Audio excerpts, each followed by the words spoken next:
Okay, so let's start the session.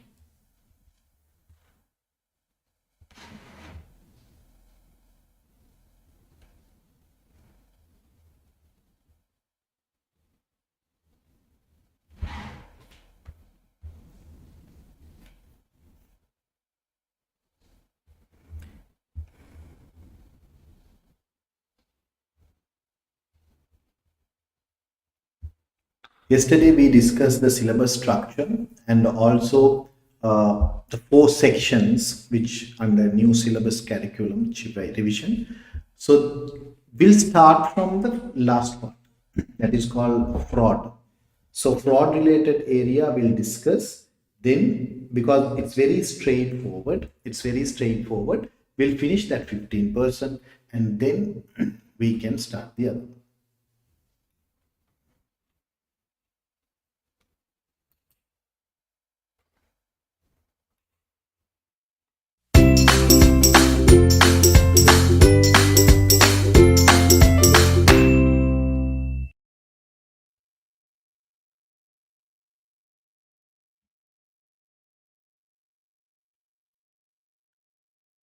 Right. Okay. So yesterday we discussed the new syllabus 2025, the revision.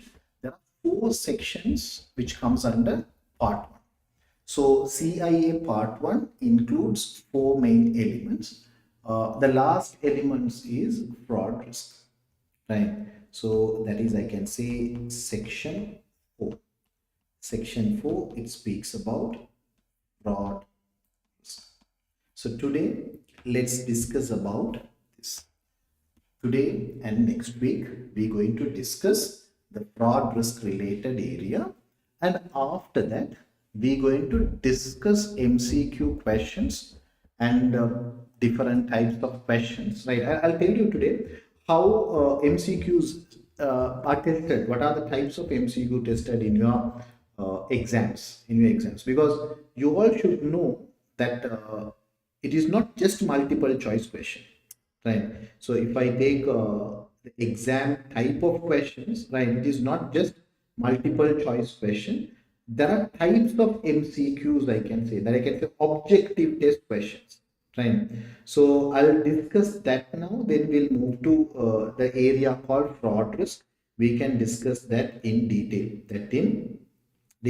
So if I take this MCQs, if I take these MCQs, right, in your exam, so once we done with this, if we done with this area, we can move to the questions, right? So multiple choice questions are tested, as I said earlier. There are different types of MCQs possible. One is direct questions.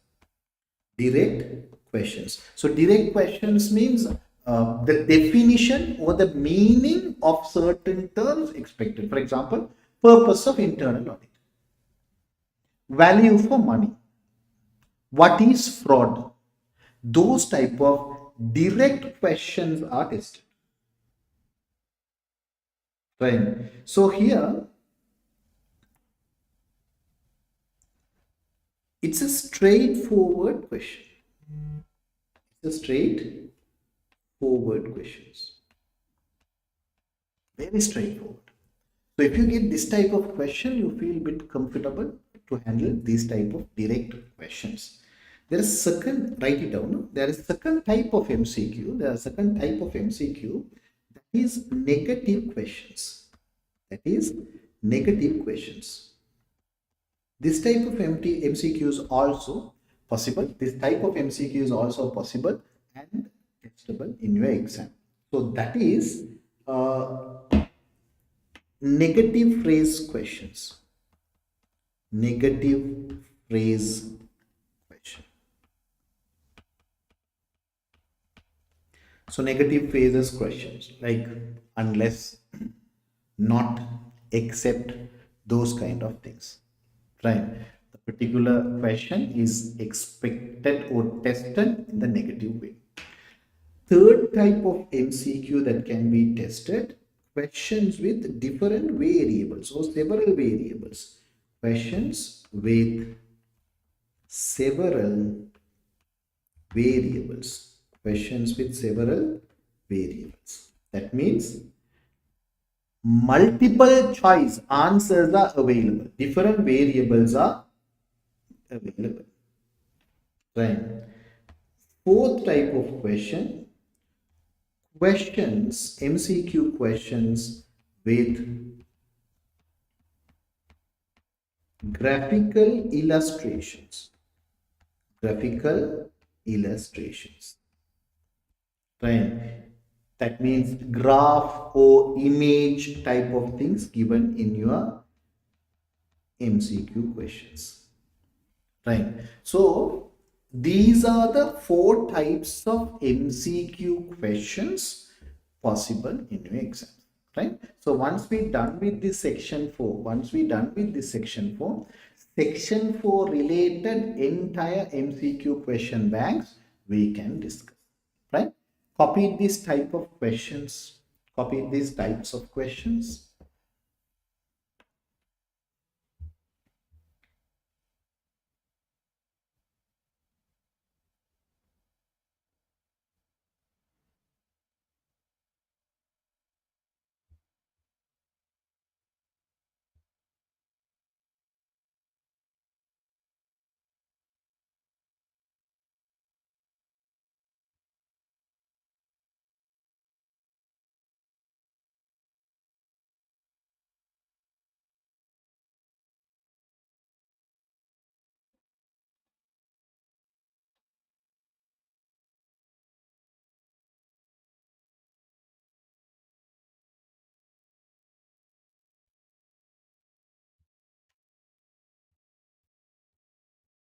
Copy these types of questions first. Now let's move to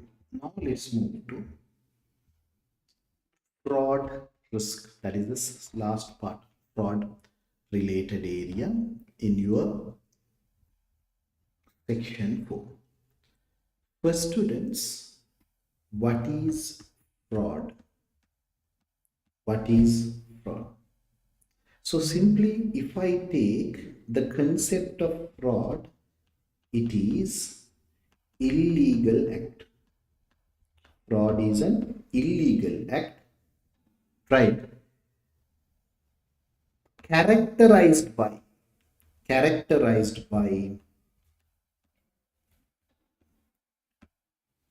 deceit, concealment, or violation of trust. Violation of trust. So it's the intentional activity, it's the violation of a procedure, it's a violation of a trust or concealment within the organization. Normally, all these act possible when the control environment is weak. So fraud possible when control environment weak. Fraud possible when control environment weak. So that's why every organizations, the charge with governance and the internal auditors, we helps to develop the process or develop the policy stronger. We should develop the policies stronger in order to ensure the control environment is very much strong. In order to ensure the control environment is very much strong. When control environment is very much strong, that create a situation doing fraud is not easy. It is very difficult. Therefore, students, very simple. Fraud is an illegal act. So violation of a procedure, violation of a trust, concealment or a deceit, but it's possible when an organization control environment become weak. Right? So if I take what are the types of, so there are different types of frauds we can see. right? Individuals involved, different types of fraud. But for a corporate perspective, this fraud, if you take, we can classify in two main categories. Two main category. Two main category fraud. One is fraudulent financial reporting. Fraudulent financial reporting. Two is misappropriation of assets. These are the main areas. Misappropriation of. See, I am doing a business. Now the business is performing very well, but I do not want to pay tax to government. I do not want to pay tax to government. So I decided, okay, how I can escape from this tax liability. How I can escape from this tax liability. What I should do to escape myself from this tax liability. Okay, if the profit is the real profit, if I should, I need to pay more tax. So I am calling accountant and I'm informing, okay, let's cook up financial statements. Let's cook up financial statements. What is cook up financial statements? I have a purpose. My purpose is, okay, I should not pay more tax. If I disclose my real transactions, I end up with a huge tax. So I do not want to involve, or I do not want to pay that much of tax. So I change figures in the financial statements. I change figures in the financial statement. How to change the figures in the financial statement? It's very simple. I understate my sales. I understate my profits. I overstate what? My expenses. All these are fraudulently. I am taking financial statements that is not reflecting the real situation of organization performance or organization financial position. So that is called fraudulent financial reporting. It's called fraudulent financial reporting. A real world example, there are a lot of examples we have. For example, if you take the fraudulent financial reporting within India, if you take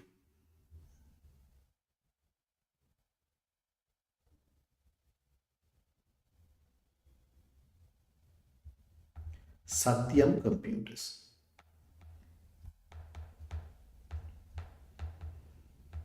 Globally, if you take, best example is Enron. Enron. So what happens in Enron? Technically, Enron board of directors, they involved a significant fraud. See, Enron, I don't know whether you are aware about this company called Enron. Enron is not a small company, right? It's like now if I take, it's similar to Google, it's similar to Facebook, it's similar to a giant company, Microsoft, right? Such a big company in the world, right? It comes under energy sector. You know how people those days they identified Enron as energy giant. They identified Enron company as energy giant. Such a big company, right? Stated capital is very big, right? So that company is no more. You know what they did? Actually, they join with external auditors and they cook up financial statements. They manipulate financial statements. They fraudulently prepared financial statement in a way the outside world it shows one picture, but the real situation is very bad. The company is suffering a lot, but as per the financial statement, it makes significant profit. Why? Because financial statements, you can overstate profits, you can overstate sales, you can understate cost. So you can manipulate, you can fraudulently cook up financial figures. Therefore, most of the organizations that we are working or we are dealing with, there is a high chance for various reasons they cook up financial statements. One instances I can say that already I told you, they might fraudulently cook up financial statement for their personal benefits. Personal benefits means, in the sense, if my bonus is based on the profit, I will try to modify financial statements to achieve profit maximum. By that I can get the bonus. One example. Two, in order to reduce tax liability, I want to pay less tax. So I do not want to pay tax. So I decided to cook up financial statements in a way that I'm not paying much tax, So those things are practical examples we can see where people do fraudulent financial reporting, right? So fraudulent financial reporting, if I take, right, intentional misstatements,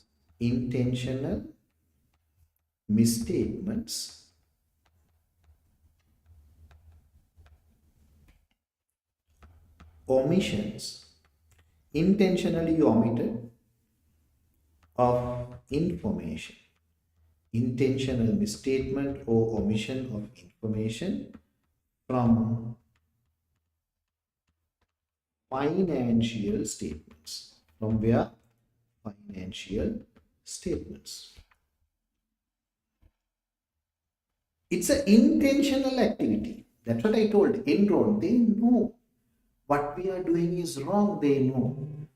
At that point only ethics matter, right? And also, if I take this, right, misapplication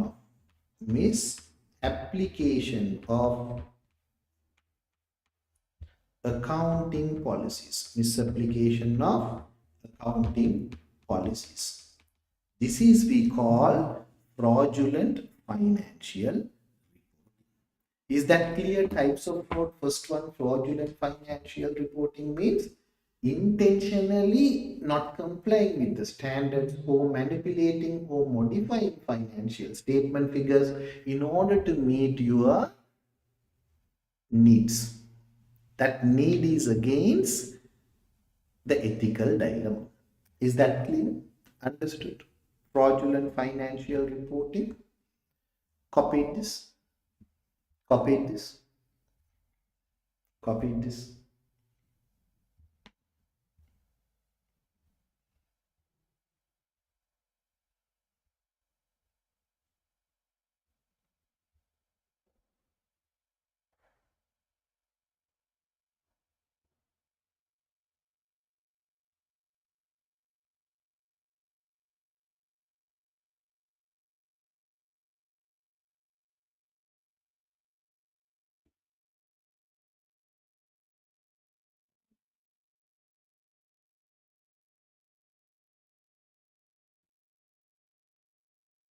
Now, let's look at the misappropriation of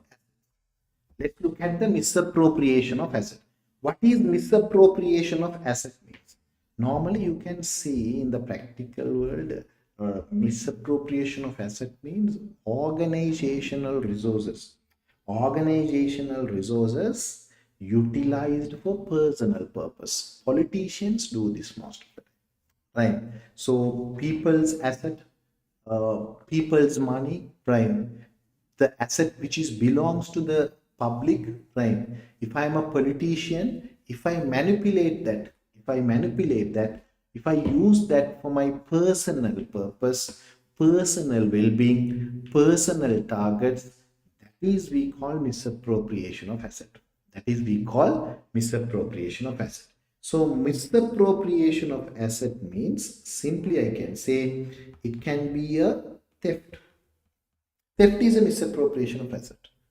Misappropriation of asset. Right. Any action that cause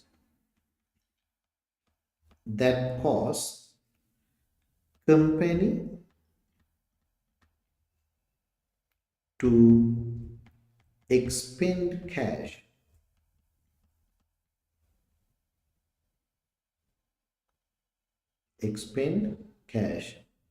for goods and services that do not benefit for the company. See here, it's very simple. I'll give you a simple example. I'm a CEO of the company. So the company bought a delivery vehicle or else car for the company purpose. I am using, or my kid is using that vehicle for own purpose. See here, it's a misappropriation of asset. Reason, that vehicle is purchased for the business purpose but utilized for personal motivations, personal reasons. Therefore, it is comes under misappropriation of asset because the company is not benefited. Company is not benefited. So simply fraudulent financial reporting, misappropriation of asset, and I can say this is a common one but we can see in India, Sri Lanka and all, corruption. Corruption is illegal gratuities, bribe, right? All these things comes under corruption. Most of the countries, like developing countries, they suffer because of this corruption. Corruption is also types of what? Fraud. Type of fraud. Right. And also, if you take this fraud, it's include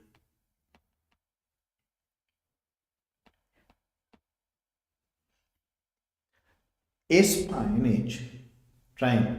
This is like nowadays common stealing proprietary information, data stealing, right? Or manipulating IT system, hacking, manipulating IT system, all these things. This is in the modern world, it is happening, right? That's why online trading, right? Internet scams, right? So organizational data, if you are working in the organization, you take that data through the manipulating the IT system, right? So all these forms are commonly seen as types of fraud, but the main fraud that can be seen or defined is manipulation of asset and fraudulent financial reporting. Manipulation of asset and fraudulent financial reporting. This is what we call the types of fraud that we can see. Fine. Is my explanation understood? Definition of fraud we discussed, types of fraud we discussed. Is that clear? Understood? Any question over these two? What is fraud and what are the types of fraud exist? Is that clear? Do you all have any questions, students? Any questions? Copy this. Copy this.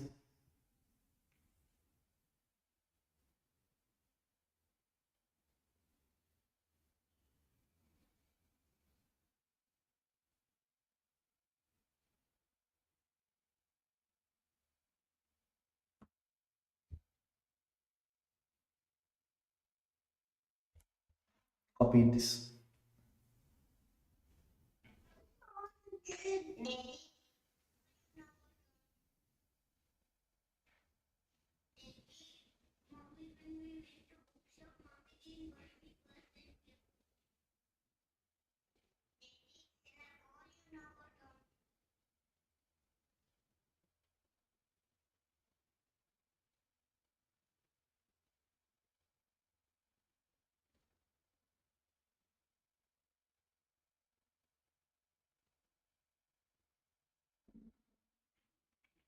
Right. Now concentrate. Concentrate. These are small things, but you should understand the terminologies properly. Right. I told you when controls are weak,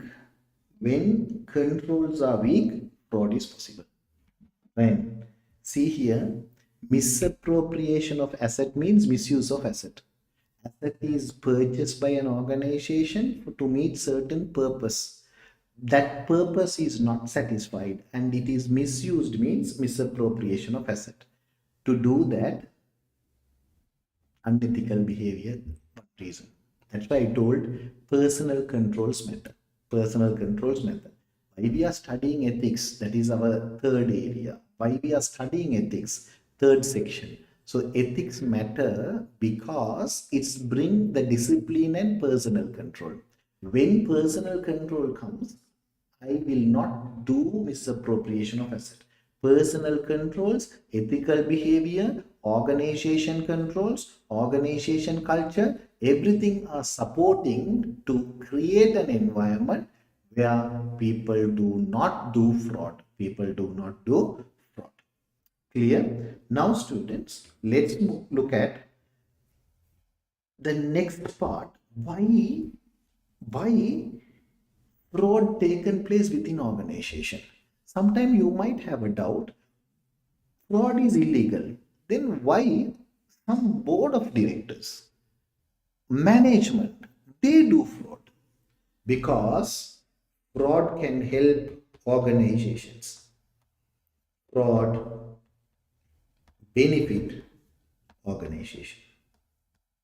Several ways. Fraud benefit organizations different ways. That's why people do fraud.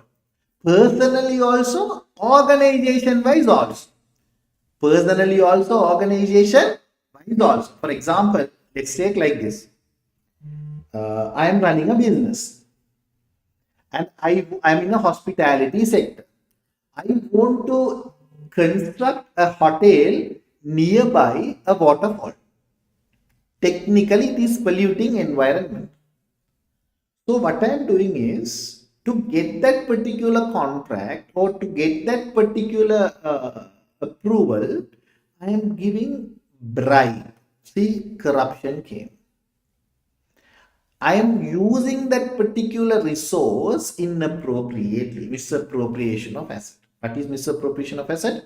Company cash I am using to give bribe. Is also kind of a theft. It is also kind of a misappropriation of asset.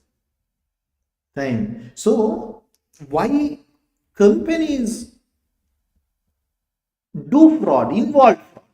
Why sometimes fraud is happen at organizations? There are motivations to do fraud. Right. So number one, I can say sale of fictitious unexistence or misrepresented assets.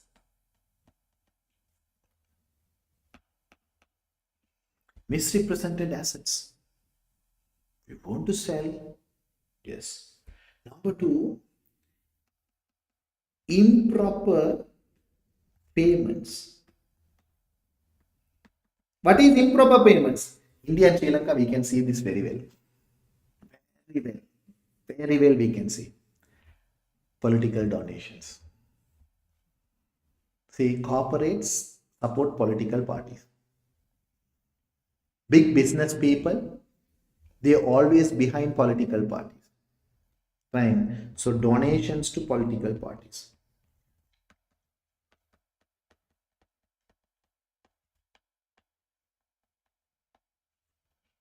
Bribes benefit organizations. It's fraud, but it benefit organization. Intentional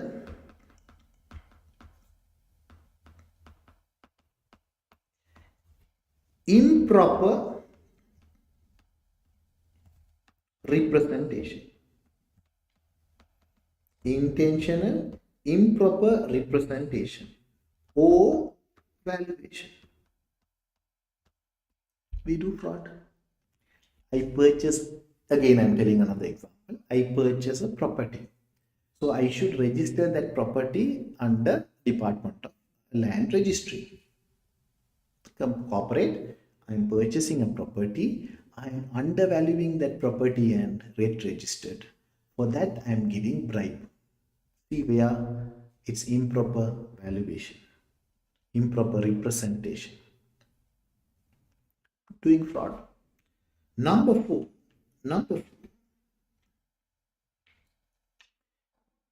intentional improper transfer pricing. Transfer pricing.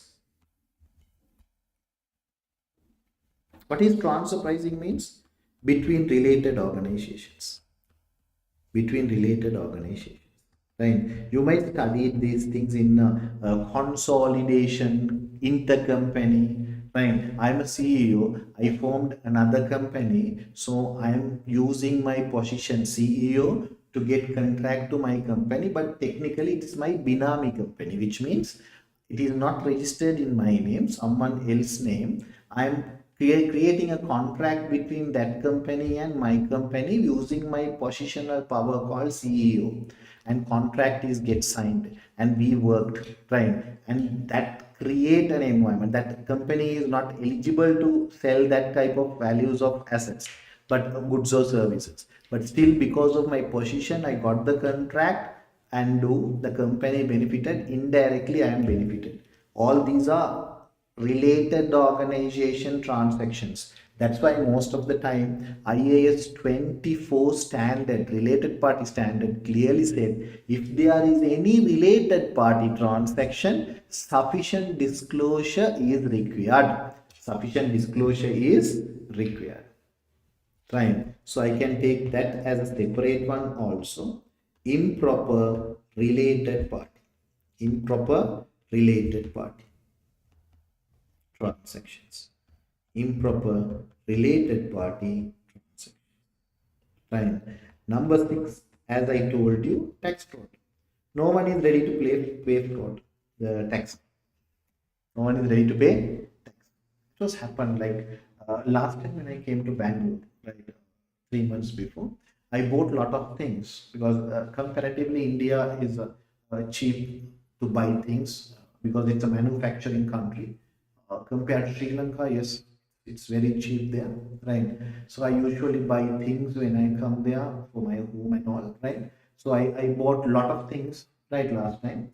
When it comes to customs in the airport, they checked and they asked the question, okay, fine, where have you bought all these things? And I said, I bought from different places, Amazon, Flipkart, e-commerce platforms, and also DMart kind of things, supermarkets, Nexus Mall. Likewise, there are different places I bought, and they said, okay, fine. What is the purpose? Why you purchase all these things? It is for your consumption or to resale? I said, no, it is my consumption. Can you show us the bill? Then luckily most of the things I purchased, I kept those bills, right? Luckily it's from Flipkart and it's from Amazon, or it's from even DMart or Nexus, wherever we go. Always the invoice is GST invoice. So the customs perspective, okay, whether this person is purchasing something from India or doing a transaction in India, and also he paid tax, then no problem. After seeing those invoices, he said, no problem, because you paid GST, no issue, you can take and go, no problem.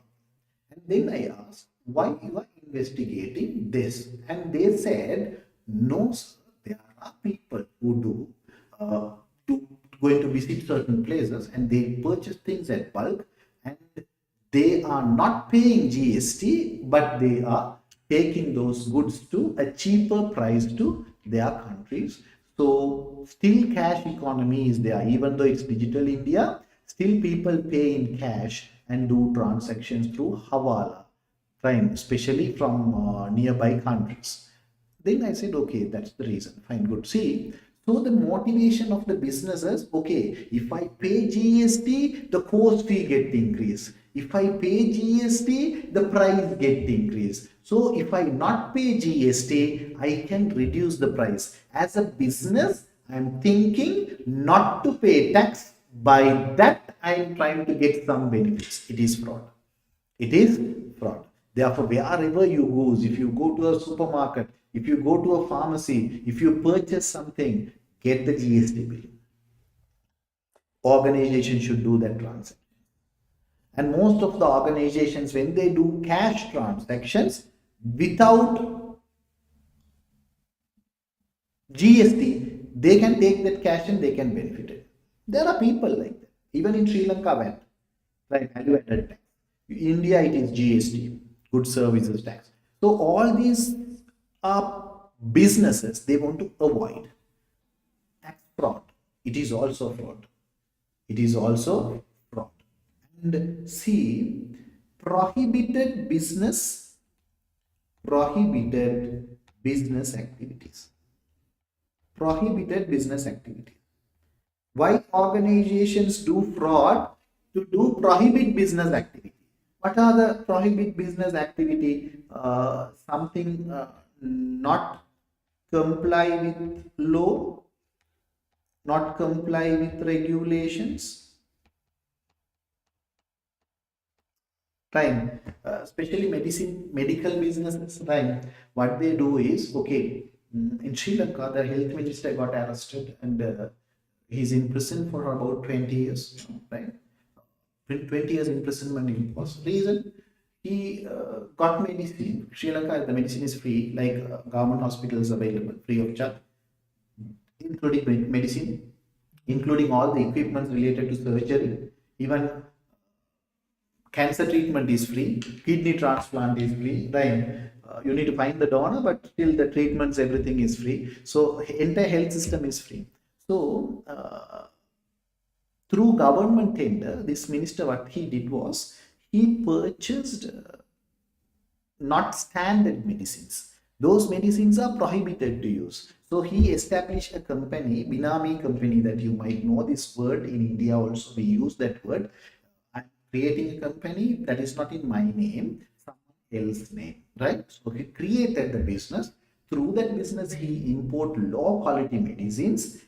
And what he did was he used those medicines to supply to these government hospitals. And as a result of that, a lot of patients become eye drops and all. It's poor quality, and it's a comes under it's a violated business by the way, right? You can't do those business. So if you want to do that business, you need to do some kind of a fraud.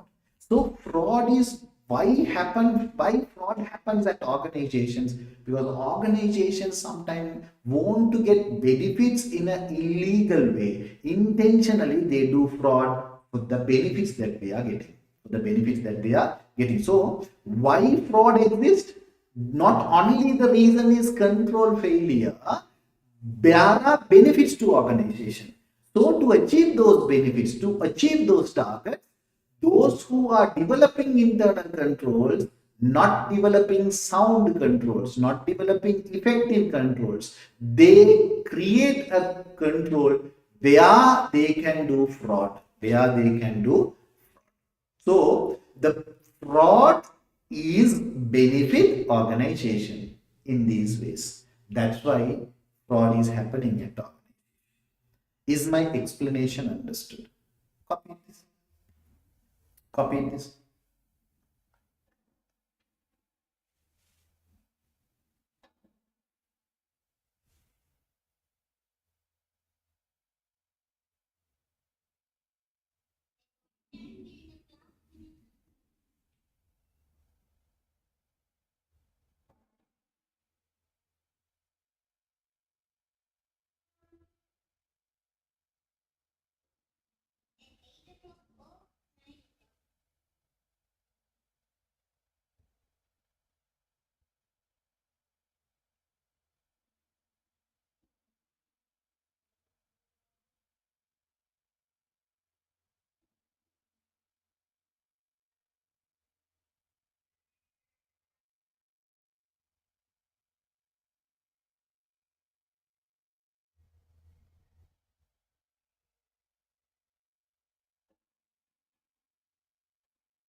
Copy it, the students, copy it. Try to understand its matter, right? Because MCQs might point out certain things.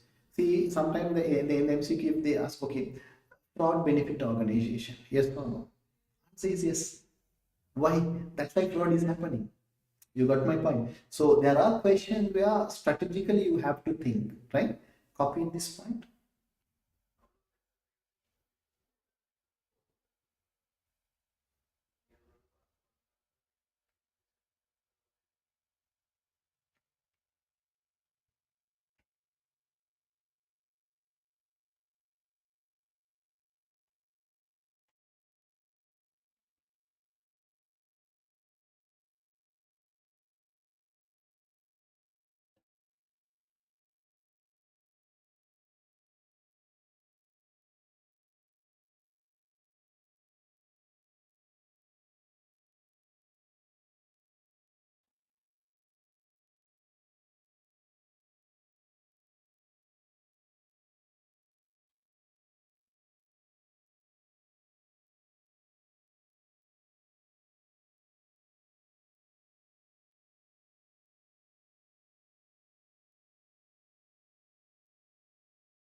Right. Now concentrate.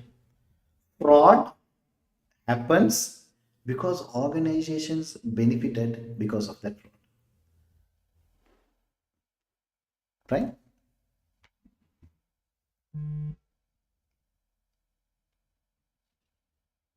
Why organizations spending a lot over political parties?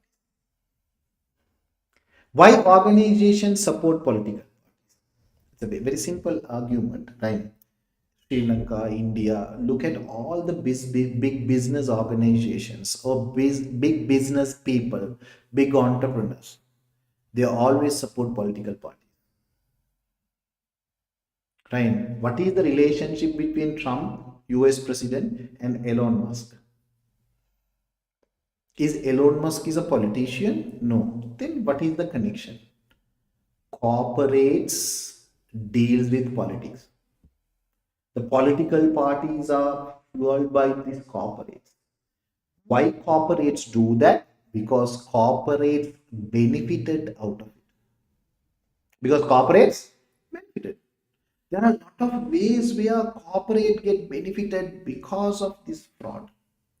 There are a lot of ways. That's why Trump and Elon Musk, if you see, both are two extremes. Trump is a business person, it's a separate story, but he's a politician. Then why Elon Musk? Because he's a business person. Maybe Adani, maybe Ambani, right? Sri Lanka also same. The people do connections to political parties because political parties they are sponsoring, they are spending a lot in lot of ways it's get benefited. Lot of ways it's get benefited. Right. Next one, it's important. See here, fraud. We discussed fraud benefited organization. The same way, the fraud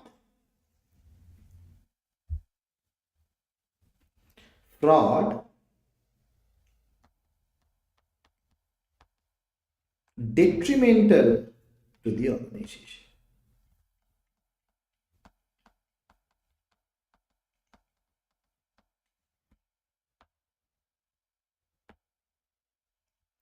Fraud is beneficial to organization. Fraud is detrimental to organization also. All these benefits until the information become published. Once the information is publicly available, okay, this organization did this organization did this. If that information get leaked or published, it's become detrimental. See here, accepting bribes.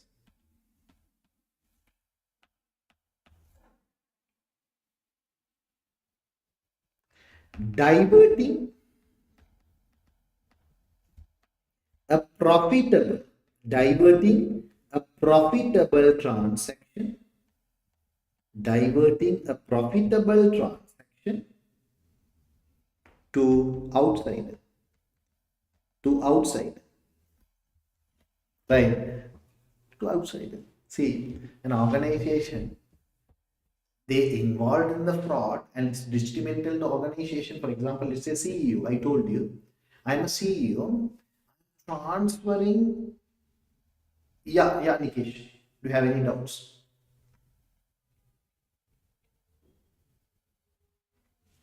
Any doubt, Nikesh?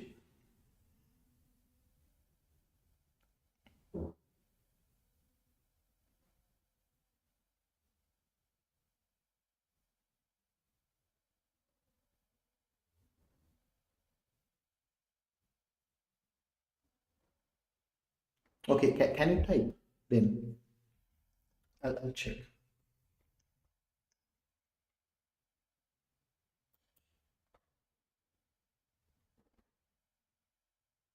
So actually, I had some technical issues. So could you please explain the last 2 points?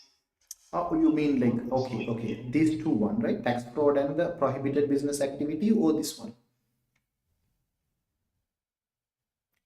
Accepting bribes. Okay.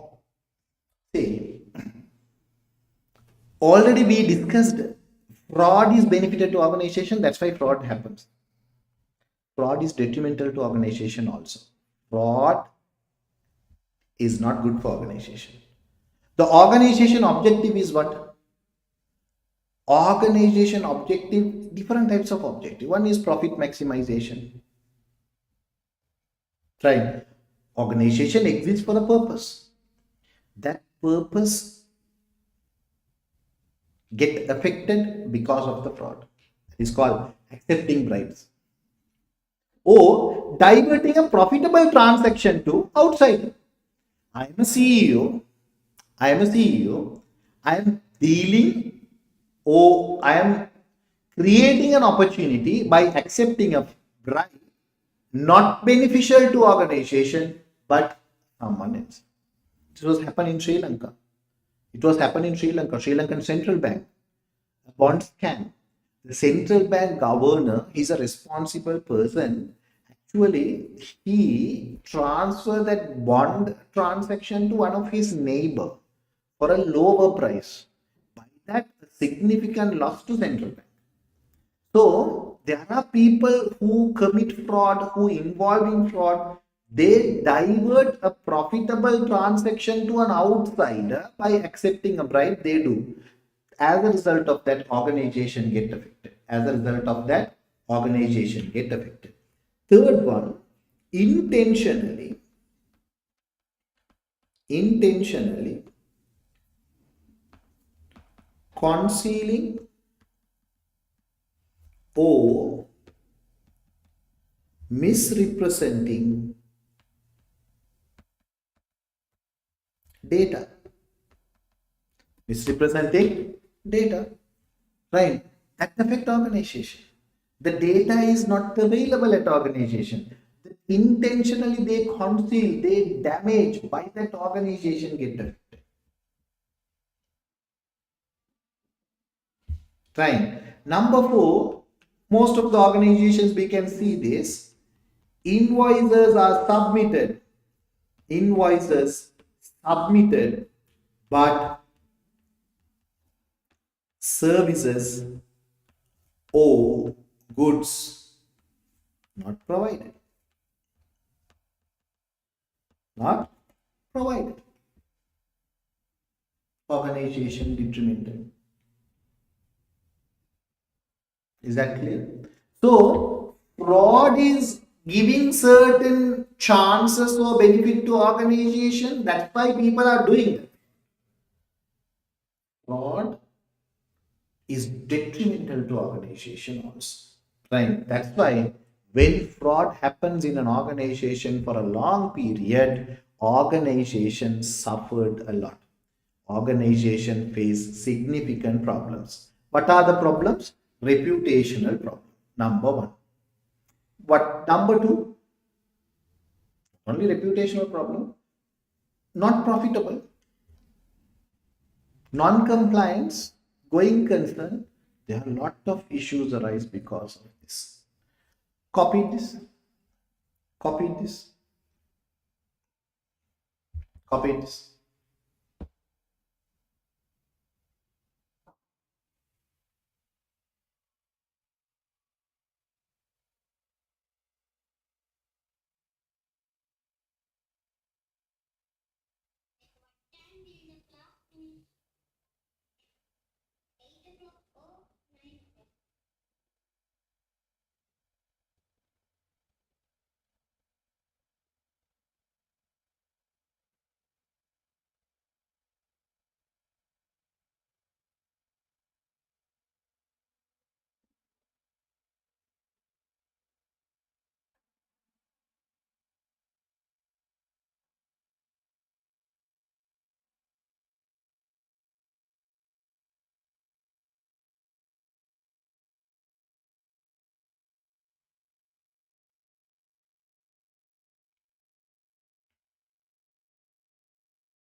Right.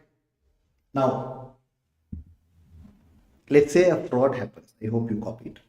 And let's say a fraud happens. If you want to do fraud, position no matters. Position no matters. If you really want to do a fraud within your organization, there are three conditions to be satisfied.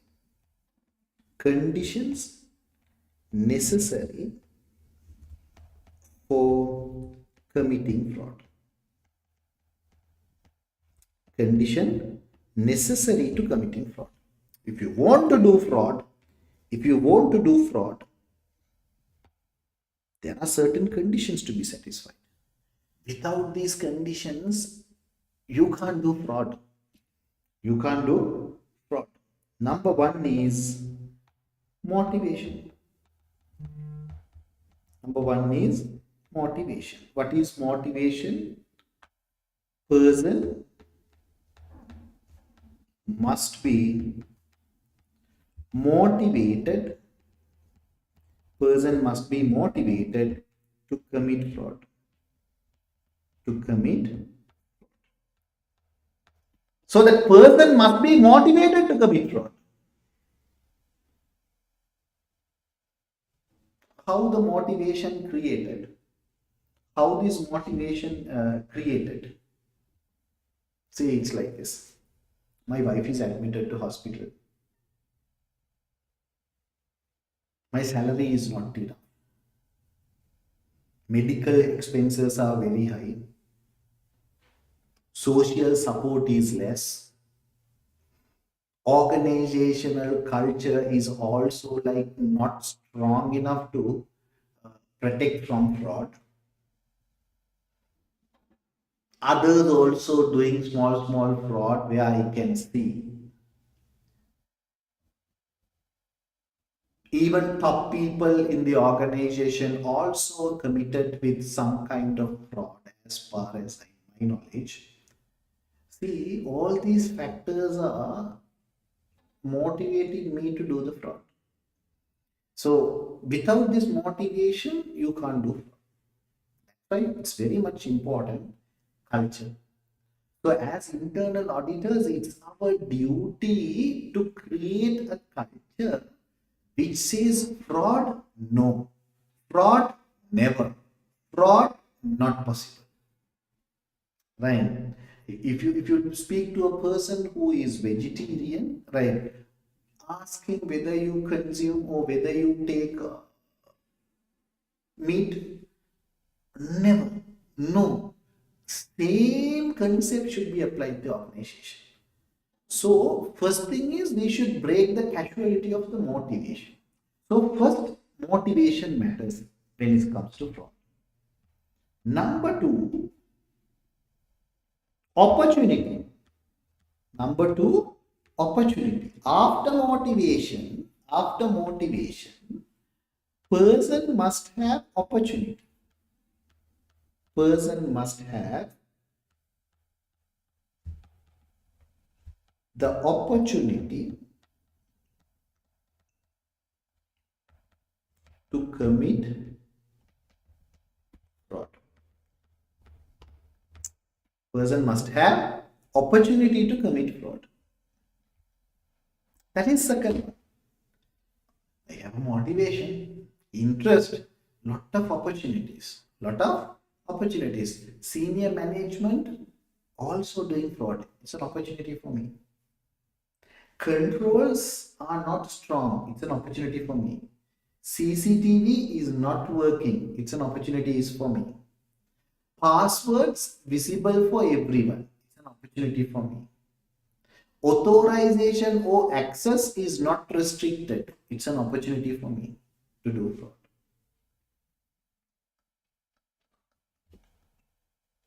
Third one. The person can able to rationalize the fraud. What is rationalize the fraud? The person must be able to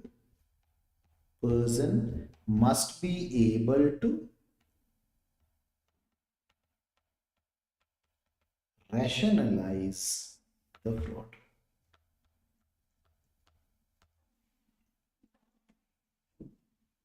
What is rationalize the fraud? Politicians do this, right? When they are in the power, they do all the corruption, bribe, and everything, fraud, everything they do. Once the other party comes into the power, they rationalize simply. Okay, because of this, because of that, we are not there, but they are doing converting the problem. Right? You can easily escape from the problem. Is you call a rationalization, right? You did a fraud, you can easily come out of it. You can easily come out of it legitimately or illegitimately, or giving a reason or rationalizing. You are telling that what you did is right. You are telling that what you did is not fraud. You are telling that what you did is beneficial to organization. In the different ways you can argue that you are right. These are the three conditions necessary to commit fraud.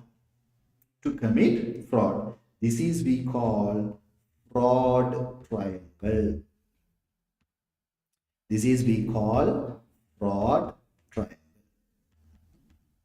Motivation, opportunity, and rationalize. Try to understand. What we should do is we should remove this. These three should be removed.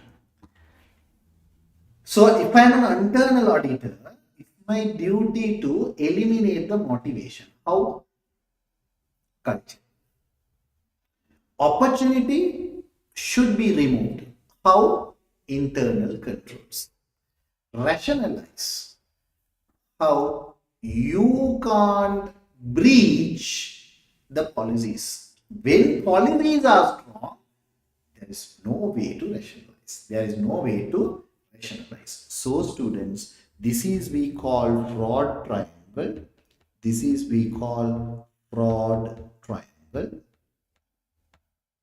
And what we should do is eliminate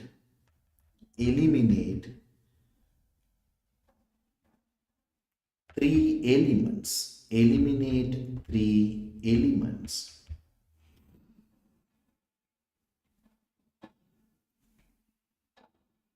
Will reduce fraud risk.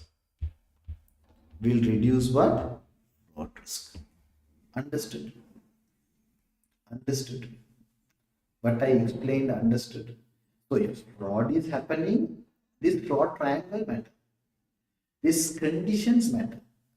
Without these three elements, you can't do fraud. You can't do fraud. Simply we can rationalize. Simply we can eliminate these three: rationalization, opportunity, and motivation. We can eliminate what? The risk of fraud. We can eliminate what? The risk of fraud. Understood? Is that clear? Is that clear? Any questions? So in your exam, if you get a question, what is fraud triangle? Fraud triangle is an essential element or conditions to commit fraud. To commit fraud. So if you want to reduce the risk of fraud, eliminate these three things. Eliminate these three things. Clear? Quickly copy this.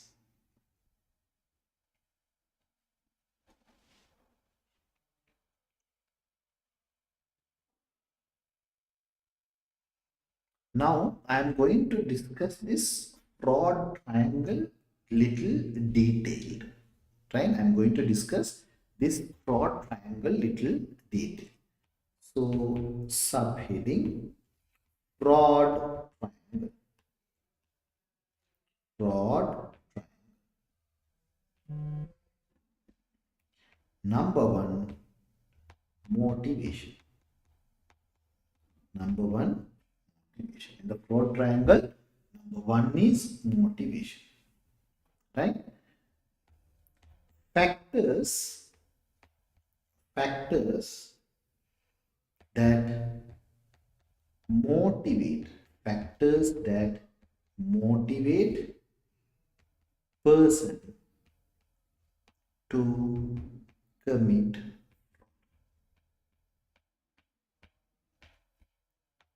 So what sort of factors motivate a person to commit fraud?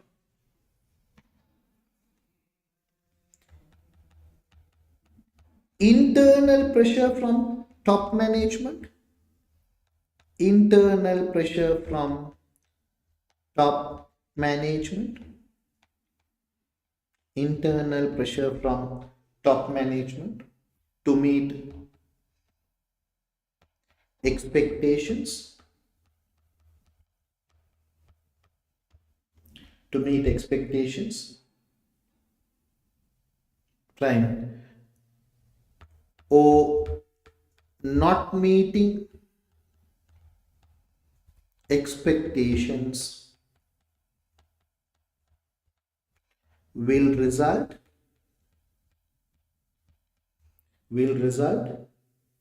job loss.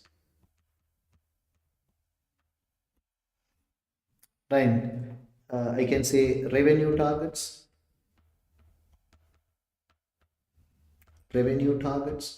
So they misuse, they do fraud, they manipulate to get things done. Second factor, the motivating factor, is external pressures. External pressures. What is external pressures? External pressures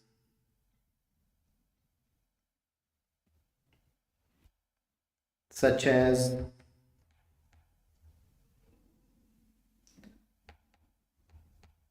threaten from financiers, right? Debt agreements.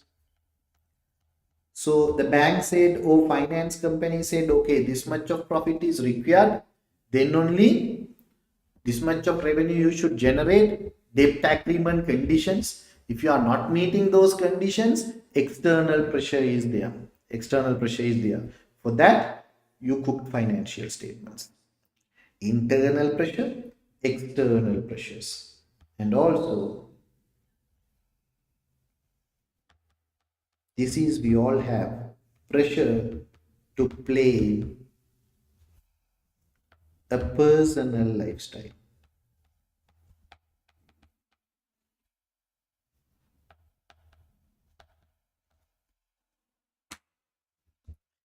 Pressure to play a personal lifestyle. Right. When I was in the university, when I do CA, right, those days, 10 years before, my objective is if I get somewhere around 70,000 Sri Lankan rupees plus one motorbike is enough. Then did my degree, did ACCA, did CA, finished my degree and MSCs, tried masters, growing vehicles, keep on upgrading the vehicle, branded items. Earlier lifestyle, current lifestyle, still not satisfied, need to move further. The Maruti car, Alto car, Suzuki, then Audi, Mercedes Benz.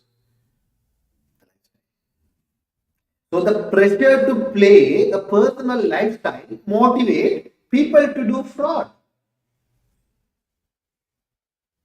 And some people's social life is addiction. It's too bad. Let's say if I addicted to gambling, I will take organization money to play casino. If I addicted to drugs, I will take organization cash to buy drugs. So technically, the personal lifestyle is also create pressure. Create pressure. Right.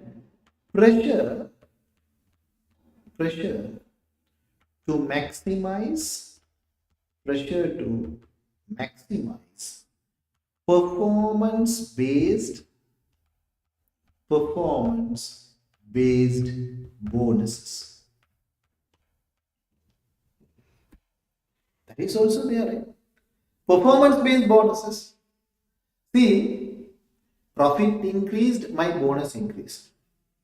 That system motivate me to do fraud. Try to understand if I'm an accountant, if I'm a board of director, if I'm a director, I should show good performance of the company. Then only the board will approve bonuses to me. So definitely I will involve and I will fraudulently try to show a better result. Fraudulently, I can cook up financial statement to show that entity is performing extraordinarily, superb performance. I can say. So these factors I can say which create motivation to do fraud, which comes under fraud triangle. Is this first part understood? Motivation. Any doubt? Any questions? Since it's a very first day, first few days, I will do very slowly with written notes, right? Then we'll move to what? The material. Because if I do through material, I cover more portions, right? And that is like sometimes when I do questions, it be difficult, right? So let's do slowly. We'll start and we'll gradually we'll move. Okay, is that clear, student? The motivation part understood? Any questions over this? The fraud triangle, motivation part understood? Do you have any question?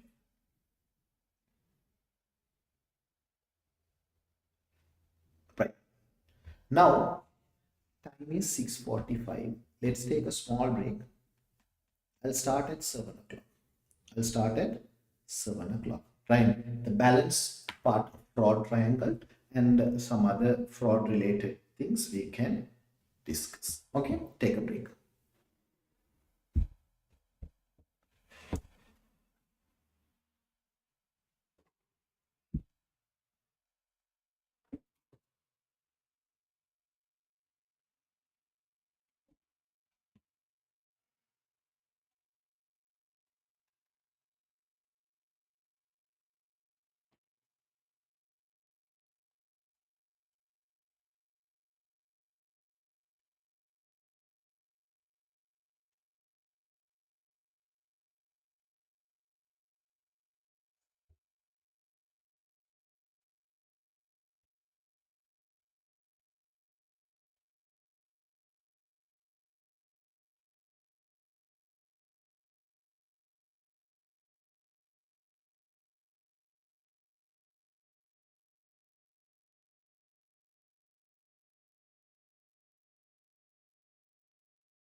Right.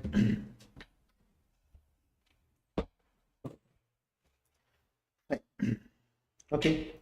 Now, the second part of the fraud triangle, the second part of the fraud triangle, that is opportunity. That is opportunity. So,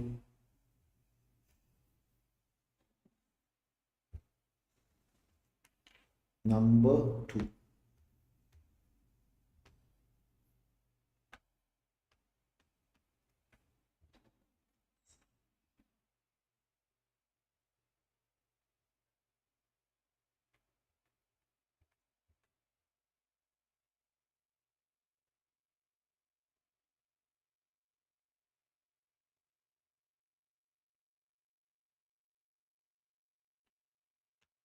Factors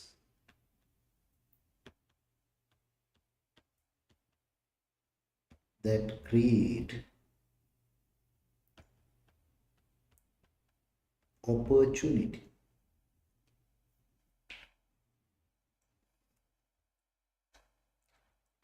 for a person to commit fraud. Okay, what are the factors? What are the factors that create opportunity for a person to do fraud? Like the fraud triangle, the second thing is the opportunity. So the opportunity, internal control weaknesses. Internal control weaknesses. That I can say simply yesterday also. I explained control activity not met, control objective. So there is a control activity. This is not met what? Control objective. So that is called control weaknesses. So when an employee or person identify that particular organization's control is weak, it's an opportunity for him to do fraud. It's an opportunity for him to do. Number two, poor segregation of duty. Poor segregation of duty. Why? Poor segregation of duty means one person is doing more work, more task, more power, more responsibility. So when poor segregation of duty arises, automatically that person will get more power. Automatically that person will get more power. That is also create opportunity. That is also create opportunity. Third one, access to accounting records and assets. Inventory, cash, counting records access, system access. Because when you are at the level where you can see accounts, moderate accounts, change accounting figures, you will get the opportunity to do fraud. If I'm a cashier, let's say cash is not daily deposited, I can use that office cash for my personal purpose and I can rotate. Access to assets is also an opportunity. Number four, lack of supervision. Lack of supervision. This is also a control weaknesses only.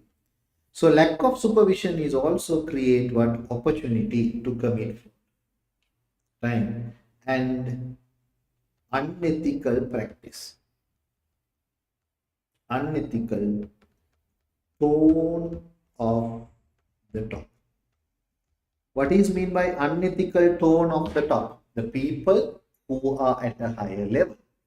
The people who are at a higher level, I can say in an organizational level, managerial level, I can say the people who are here, right? Those who are at strategic level, those who are at strategic level. If their practices, if their behavior is unethical, that create opportunity because you have support from top.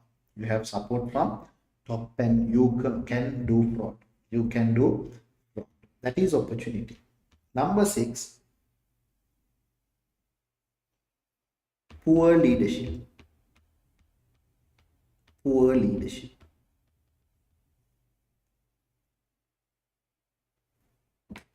All these reasons create a chance or opportunity to commit fraud. To commit fraud. Copy this.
Next one, number 3. Next one, number 3 of the fraud triangle, that is rationalization. Rationalization.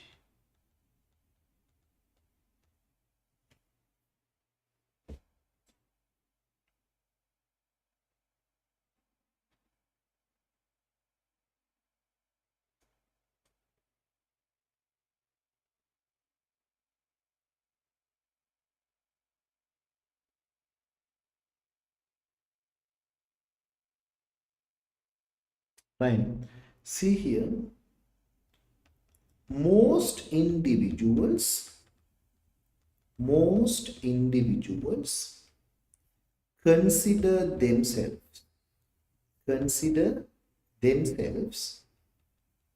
as good persons. That's why we all are trying to protect our dignity, our personal character. Even if they occasionally, even if they occasionally do something bad, to convince themselves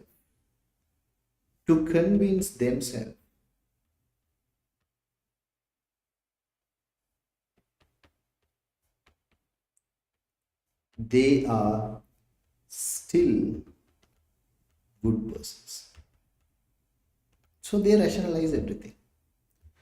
People are not accepting. They not accept and they rationalize. They rationalize. Fine. Example, they perceived that they are entitled to stall.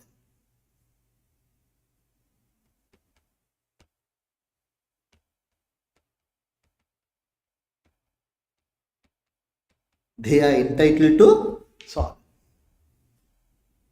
Only one time, no, I did. Right. What this company is doing for me, right? The company is promoting those who join later, right? Recently, those who joined. I contributed this company this much, but this company didn't give anything to me, right? These are rationalization of fraud. We satisfy ourselves,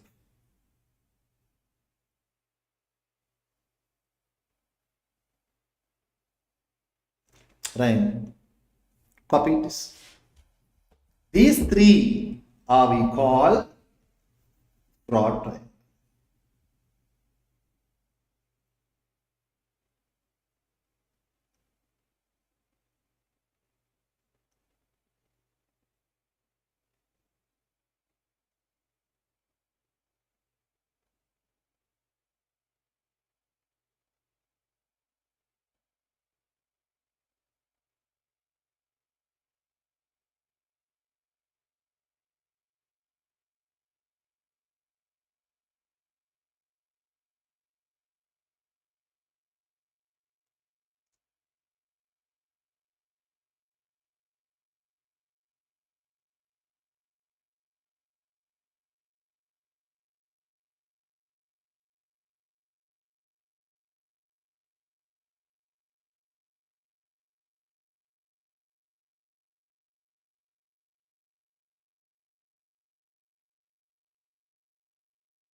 Right.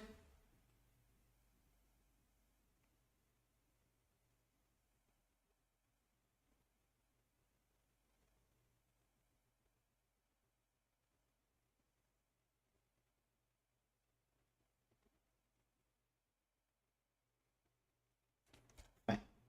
Now, students, important area that we're going to discuss today, right? Heading right down, assessment of fraud. Assessment of fraud risk.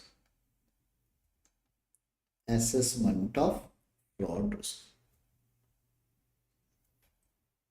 So the fraud risk means it is not fraud happened yet, but there are indicators of fraud. There are indicators of fraud. So in that case, how we going to behave? How we going to react? It's meant. Okay. So write it down. Awareness of fraud scheme. Awareness of fraud scheme is developed. Awareness of fraud scheme is developed through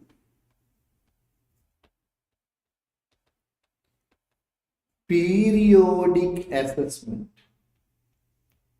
Periodic assessment by management and internal auditors.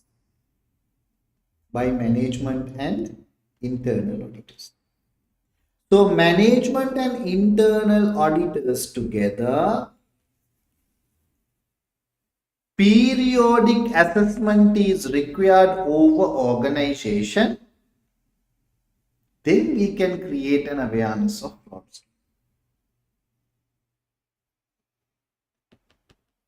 Second point, to assess fraud risk,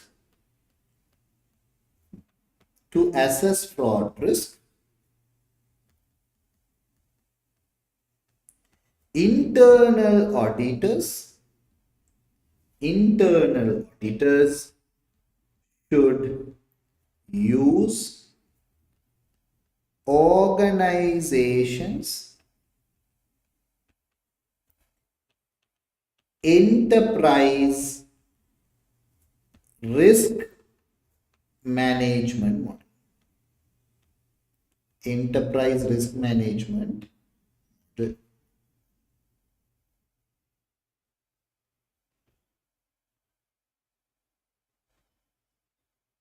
Right? Example, the model that they are in your syllabus is COSO model ERM framework. COSO model ERM framework. See students, main reason for fraud is control failure. That we need to understand. Main reason why fraud taken place, the main reason why fraud is happening, control failures. So we need a model, we need a framework to identify this fraud risk. So COSO model ERM framework helps us to assess fraud risk. So if you want to assess fraud risk, you can apply ERM, that is COSO model ERM.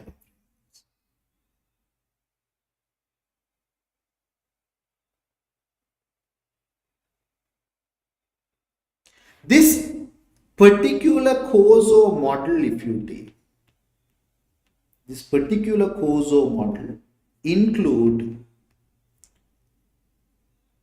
5 components. All these components are interrelated components. All these components are interrelated components, not independent. Certain components are independently work. Certain components are interrelatedly work. This is an interrelated components of COSO model. 5 components. Number 1 is governance and structure. Write it down. Governance and structure. Governance and structure.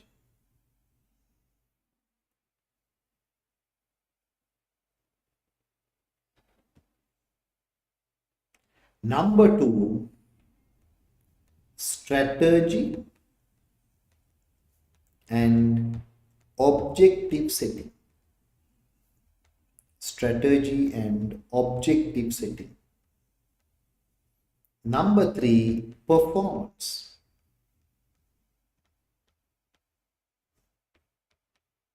Number 4,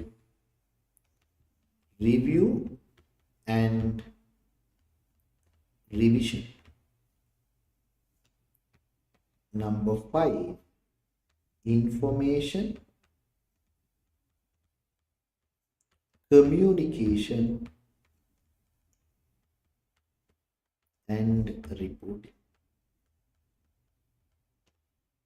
This is the 5 elements included within COSO model ERM framework, which helps us to assess fraud risk. Which is helped us to have assess fraud risk. Copy this.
Not only this COSO model ERM framework, some companies might not have ERM. What is ERM?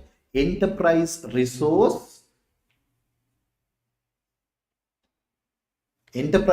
management model. Largest companies they have. Right? If you take India, maybe companies like Tata, right? Those large established business multinational corporates, they have feasibility to keep ERM, enterprise risk management model. But technically, small companies or some companies they don't have this option. Right? Even certain companies they don't have internal audit. Internal audit function is integrated to finance department. So the role of internal auditor also performed by sometimes finance department, some companies. Because cost beneficial consideration matter, company don't have the facility of internal. Bigger companies, yes, they have internal audit. Likewise, if we don't have enterprise risk management model, if we don't have enterprise risk management model, then how we going to assess fraud? We have a COSO model ERM framework. We can use that framework that include the governance, organization structure, strategy and objective setting, performances, because performance matter, because the motivational factor is comes through the performance. I'm doing a good work, but I'm not get benefited properly means definitely it create motivation to do fraud. Review, revision, keep on reviewing and revision. Information, communication, reporting. Within this, we can say whistleblower. Whistleblower is a communicator, right? So that is comes under communication channel. So these five models are the ERM, enterprise risk management model. But what I'm telling is, if an entity or organization don't have this, if an organization or entity, if it is don't have, then what is the alternative? When the companies don't have ERM framework, then we can go for an alternative. Right, write it down. Internal auditors, internal auditors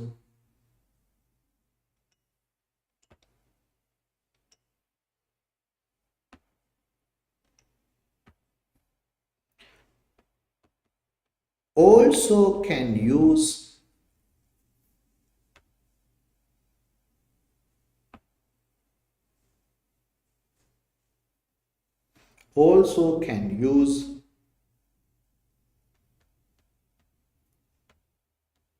COSO model, COSO model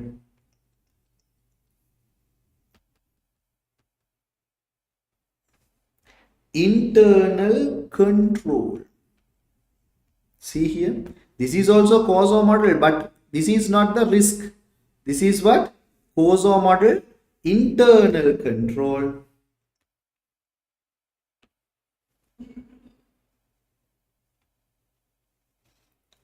Internal control framework.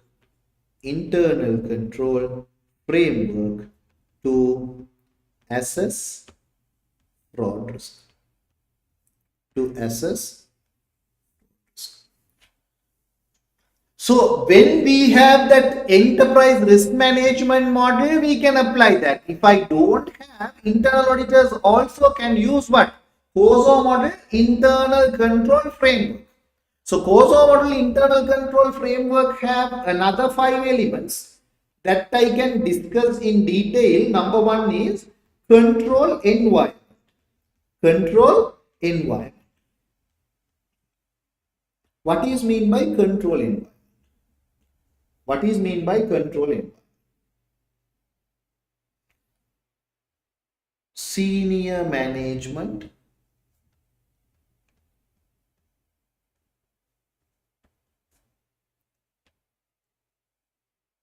governance style,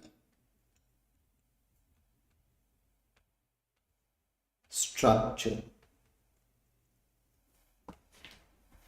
psychology, their philosophy matters. Control environment. If I take my home, right? My father's like thinking is control is like a waste of money. Control is waste of money. There are people who we can say risk takers. They're ready to take the risk. When it comes, then we'll see why I should spend. Right. When I say, okay, let's put CCTV, why I should put CCTV? Because why need to spend? What is the risk that we are facing? Right? No need. People's attitude is different. The way of thinking is different. Some people still believe, some people still think controls are expensive. So control environment matters. Decision makers, their thinking pattern matters. If the control environment is strong, there is a high chance internal controls become effective. If the control environment is weak, there is a high chance that internal controls become ineffective. For example, let's say your parents are educated, your parents are being with you, you have siblings, right? And there are a lot of relatives you have surrounding your house, right? All these make your control environment strong. Let's say the parents are not together, parents are working in abroad, you are alone, no siblings, and you are staying with your grandmother. She can't listen properly, she can't see properly, she can't speak properly, right? Your control environment is weak. Control environment is weak. Therefore, in an organization, the controls, whether it is effective or ineffective, is decided by what? Control environment. Let's take religious places most of the time. In Sri Lanka also, regardless of whatever the religion, all the religious places are run by treasury board. All these religious places are mostly run by treasury boards. In India, the government of state government involvement is there, but in Sri Lankan context, it is no government intervention in the religious places. It is independent, kind of, I can say, charity or NGOs, right? So their control environment is very weak. The amount that they are getting for the temple or Kovil or mosque or whatever, church or whatever, that amount is not audited. That amount is not properly accounted. There is no chartered accountants to prepare financial statements. Control environment is weak. When control environment is weak, fraud risk is high. Fraud risk is high. So control environment is one area of internal control under COSO model of internal control. Second one is risk assessment. Second one is risk assessment. The last class I teach you the risk assessment and internal control. Why we need to do a risk assessment? Because of TARA, right? So TARA, the R is reduction. Reduction of risk. When we want to reduce the risk, internal control is the way. Internal control is the way to reduce the risk. That is risk assessment. That is risk assessment. So without doing risk assessment, you should not do what? Implement controls. If someone is implementing controls before do risk assessment, it is a problem. Risk transfer, there are risk acceptance, there is a risk reduction, and there is a risk avoidance. So there are four approaches for risk. Risk transfer means, example, insurance. Risk acceptance means simply you can accept through the training. You accept the risk of exam. That's why we are doing. Training and development is the way to respond to acceptance. Risk reduction, here internal controls matter. So if you don't do a proper risk assessment, you don't figure out where to put internal controls. That create improper controls. That is also create a motivation and environment opportunity to do the fraud. Therefore, risk assessment is matter. Risk assessment is matter. Third one,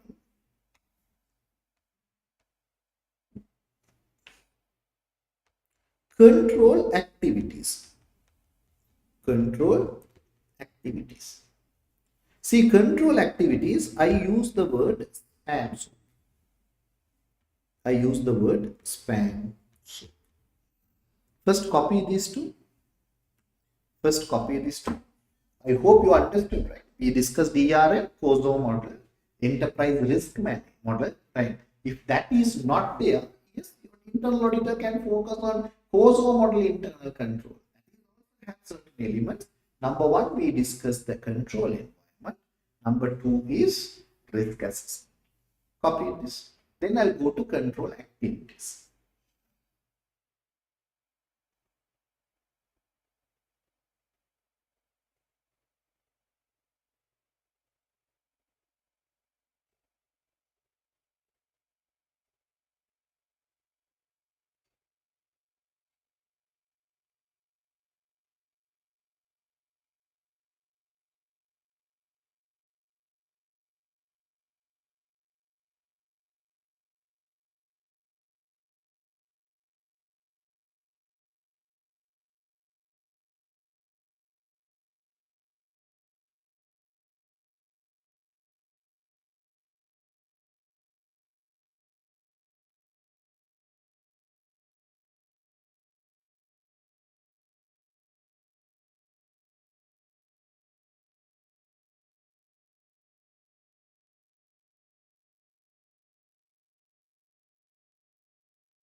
Right. Now, control activities. That is the third element of COSO model, internal control system. And so, S is segregation of duty. S is segregation of duty. P is physical controls.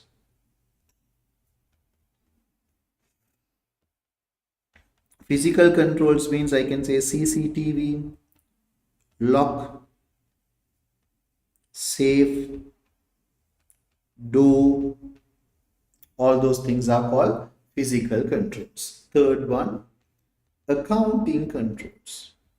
Accounting controls. Accounting controls. For example, asset register,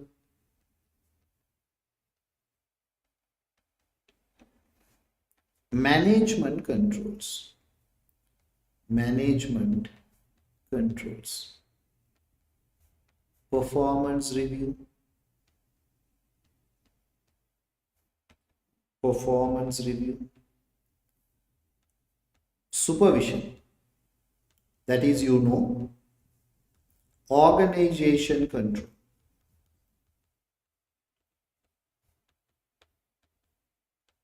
Example, organization structure, whether it is a flat structure or tall structure.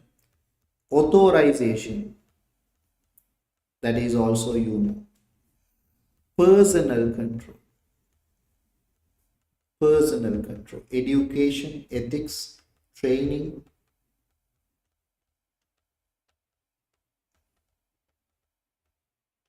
All these controls important.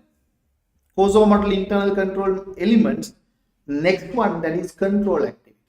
If these controls are strong, control activities are strong, obviously fraud risk is low. Fraud risk is low. So that is the third element. Copy this. Copy this.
Fourth one, information processing.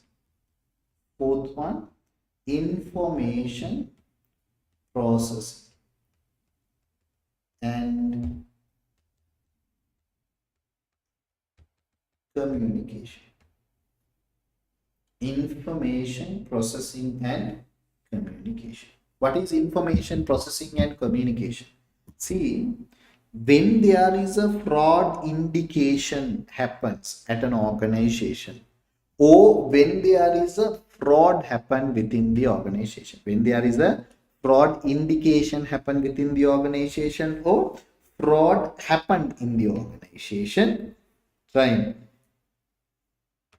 ensure there is a communication process, there is a communication process for reporting potential fraud, reporting potential fraud and making sure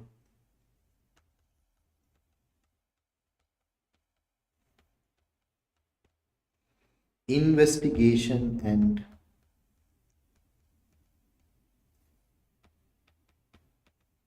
corrective action follow a coordinated timely approach.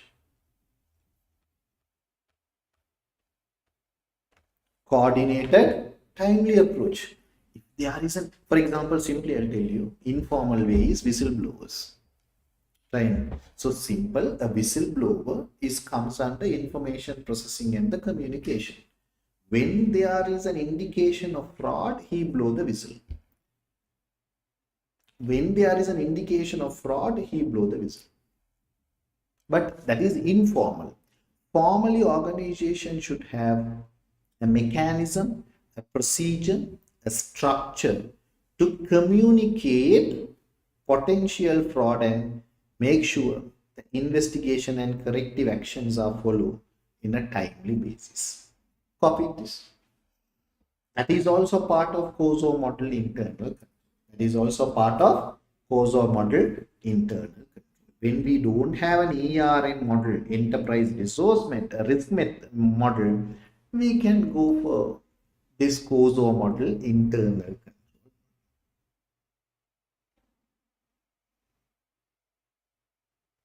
Number five. Number five.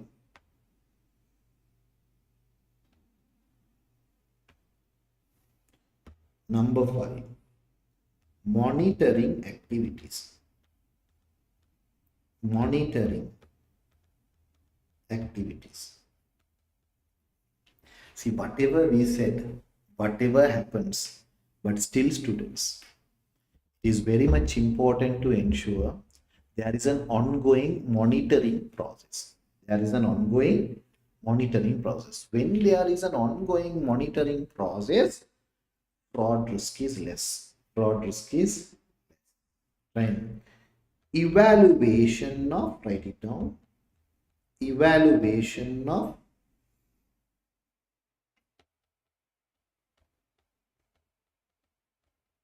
fraud risk management, evaluation of fraud risk management program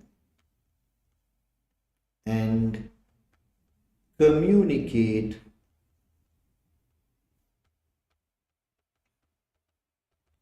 deficiencies to senior management and the board of directors and the board of directors and the board of directors.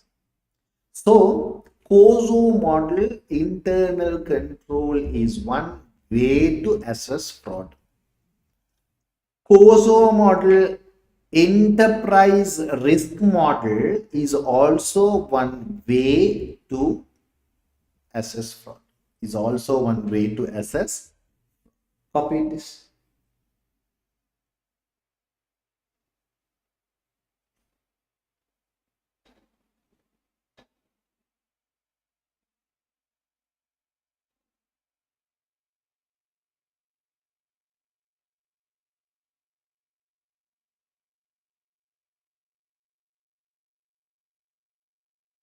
So as a summary, I'm going to connect now. See here, assessment of fraud risk, assessment of fraud risk, ARM model, COSO model internal controls,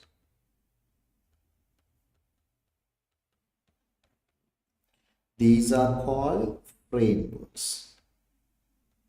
We can use these frameworks to do risk assessment, but whether we use this or not, it is mandatory establish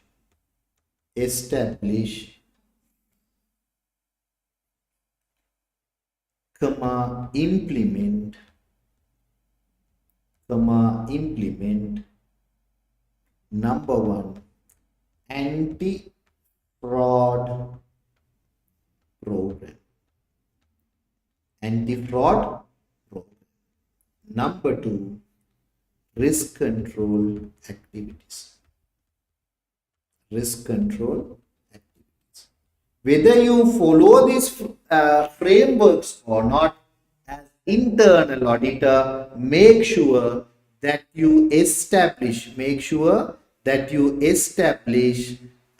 anti-fraud program or risk control activities. Risk control activities. Understood? Is that clear?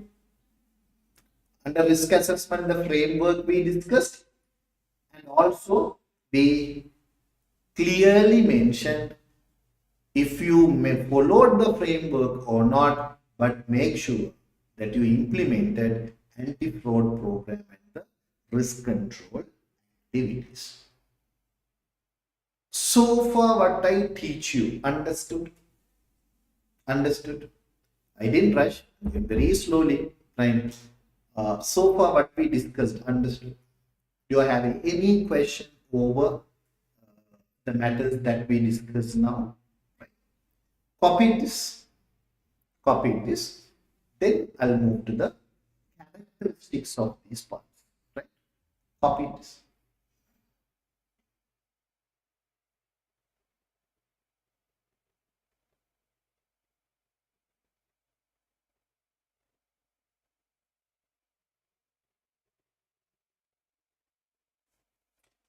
So when we are talking about the risk assessment,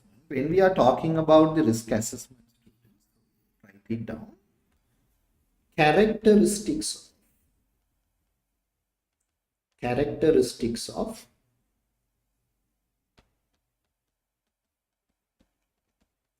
effective fraud risk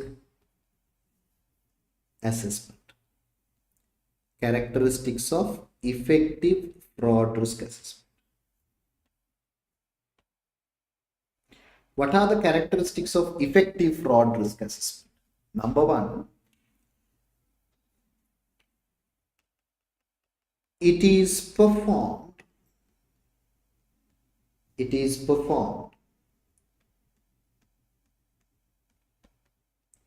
on a systematic and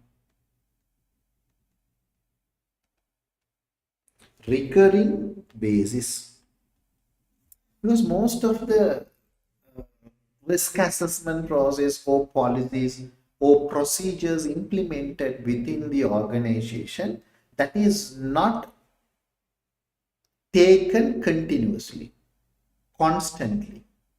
It's a significant problem.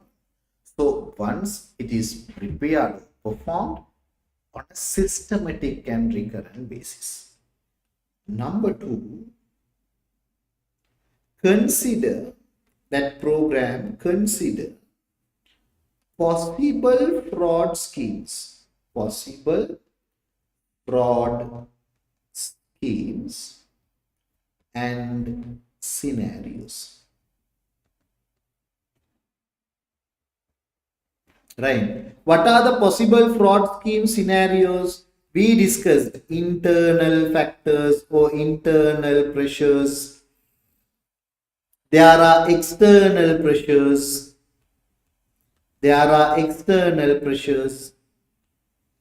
Right. All those factors. Lifestyle. But possible fraud scenarios. What possible fraud scenarios? It assesses risk at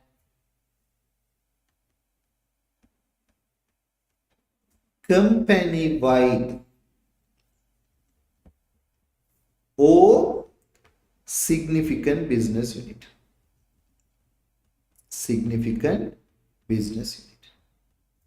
So you can do this throughout the organization. Throughout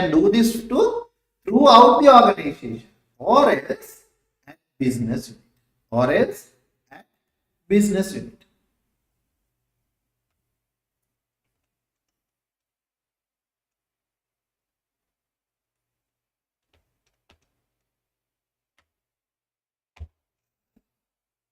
The company is too big, like Unilever and all. Better to go for business unit wise. For washing powder, one. FMCG, one. Toiletry products, one. Likewise. Fourth one, fourth one, it evaluate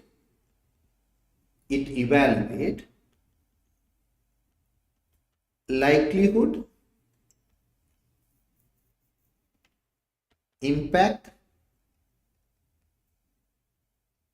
of each risk. Likelihood and impact of each risk. This is we call risk analysis.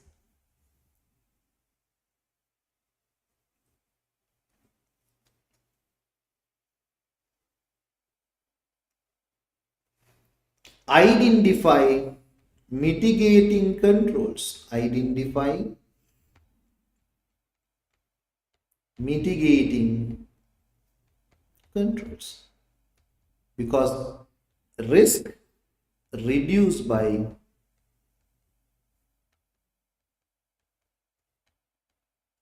controls. So that effective controls you should in place within the organization to make sure the fraud risk is reduced.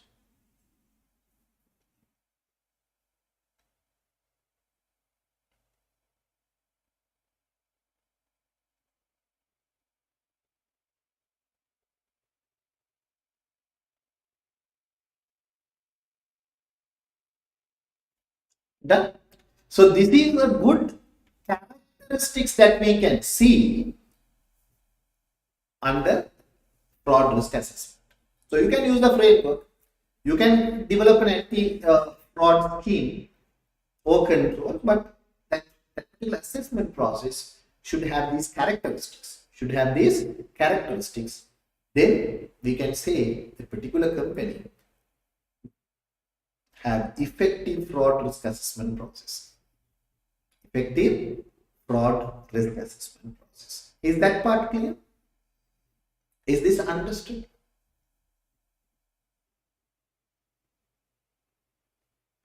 Copy this.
Now, students, the last part that we're going to discuss today, right, related to the fraud framework, right? Potential indicators of fraud.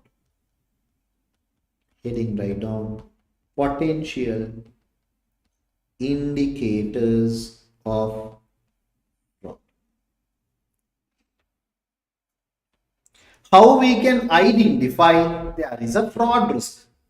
How we can identify there is a fraud? What are the potential indicators of fraud? What are the potential indicators of fraud? Right? Unusual purchases.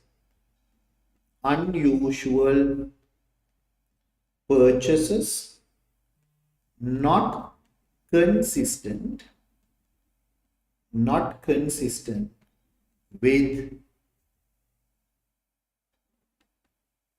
the categories identified by previous trends.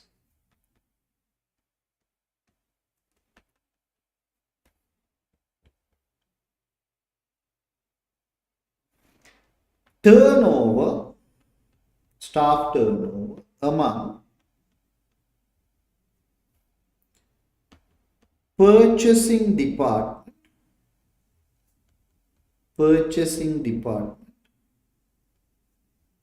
buyers significantly exceed. Significantly exceed.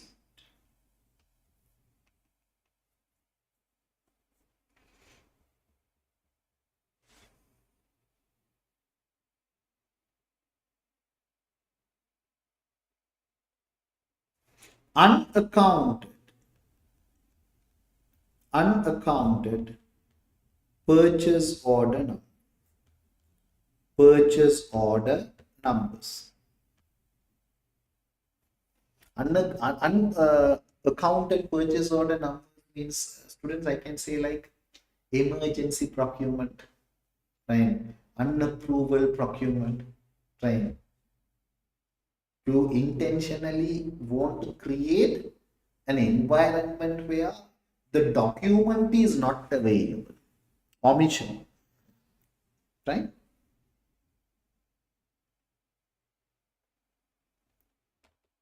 Rise in the cost of routine purchase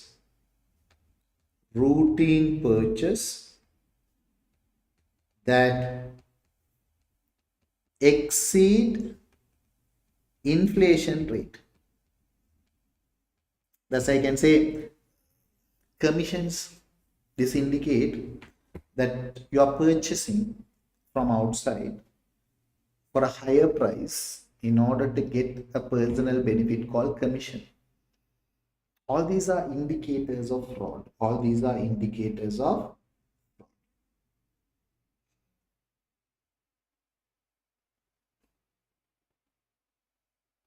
okay. What we discussed today, understood. From next week, I can discuss red flags and all. There are concepts that we need to discuss related to fraud, right? Is this pattern comfortable, or else I should use material like slides?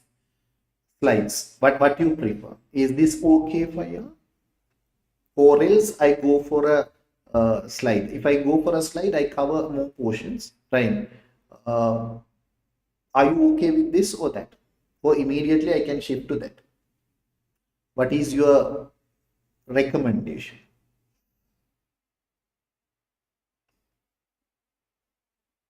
Any inputs from your side? But from next week onwards, right? I'm starting question sessions also, right? So technically, our session goes up to 9:30, right? 40 minutes every class I will take to do questions. 30 minutes to 40 minutes question sessions. So That is the pattern. As I told you, discussions plus questions, discussions plus questions. This is how it goes, right? So any inputs from you? Is there any additions or any value additions from your side? What we discussed today, understood? Are you comfortable with the topic that we discussed today? Are you comfortable with the topic that we discussed today? The topic is not yet completed. There are a lot of things we need to cover related to fraud. So next week onwards, we can start. So next week again, class starts Saturday 5:30, but not like today. It goes up to 9 and 9:30 based on the level of questions, right? Okay, with that point, I'll stop for the day. We'll meet next Saturday. Thank you.